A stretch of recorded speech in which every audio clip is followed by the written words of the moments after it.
لهذا السبب لا يريدك الغرب أن تكون مسلما. سوف أشرح لك لماذا. إذا أراد جميع سكان العالم أن يصبحون مسلمين، فستختفي صناعة الكحول التي تبلغ قيمتها تريليون دولار، ستختفي ما قيمته 500 مليار دولار من القمار، ستختفي أرباح 50 مليون دولار من أرباح الإباحية، ستنتهي القروض الربوية التي تعتمد عليها البنوك العالمية، سيكون انتحارا للاقتصاد الخبيث الذي بنوه.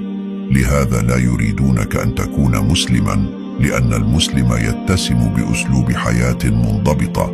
بكونك مسلما منضبطا يصبح من الصعب السيطرة عليك، ولهذا السبب تعمل وسائل الإعلام الغربية ليل نهار للسيطرة وبرمجة عقولكم وعقول أطفالكم. ألم تلاحظوا أن هذا الجيل فقدوا إحساسهم بالخجل؟